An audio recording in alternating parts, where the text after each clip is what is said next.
ఓం శ్రీ సాయినాథాయ నమః. శ్రీ సాయి సచ్చరిత్రము 27వ అధ్యాయము. ప్రస్తావన.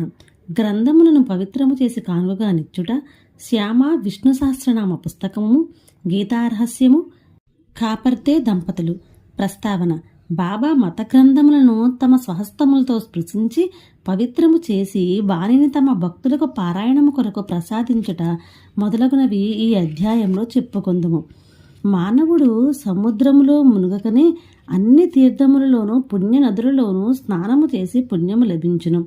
అటులనే మానవుడు సద్గురుని పాదార విందములను ఆశ్రయింపగనే త్రిమూర్తులకు బ్రహ్మ విష్ణు మహేశ్వరులకు నమస్కరించిన ఫలముతో పాటు పరబ్రహ్మమునకు నమస్కరించిన ఫలితమును కూడా లభించును. కోరికలను నెరవేర్చు కల్పతరువు జ్ఞానమునకు సముద్రమును మనకు ఆత్మసాక్షాత్కారమును కలుగుజేయనట్టి శ్రీ సాయి మహారాజునకు జయమగుగాక. ఓ సాయి, నీ కథలందు శ్రద్ధను కలుగజేయము. చాతకపక్షి మేఘజలము త్రాగి ఎట్లు సంతసించునో అటులనే నీ కథలను చదువువారును వినువారును మిక్కిలి ప్రీతితో వారిని గ్రహింతురుగాక. నీ కథలు వినునప్పుడు వారికి వారి కుటుంబములకు సాత్విక భావములను కలుగునుగాక.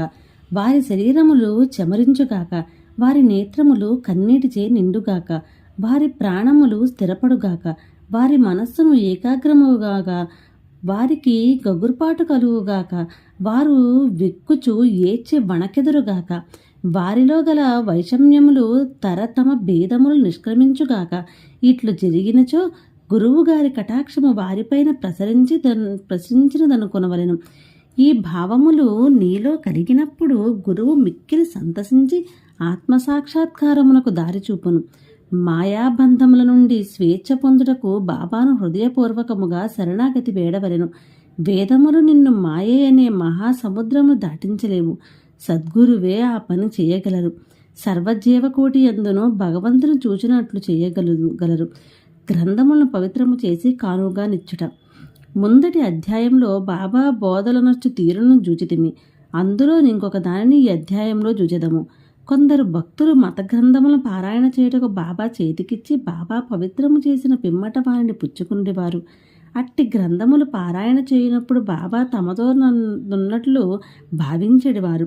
ఒకనాడు కాకా మహాజన్ ఏకనాథ భాగవతమును తీసుకుని షిరిడీకి వచ్చెను.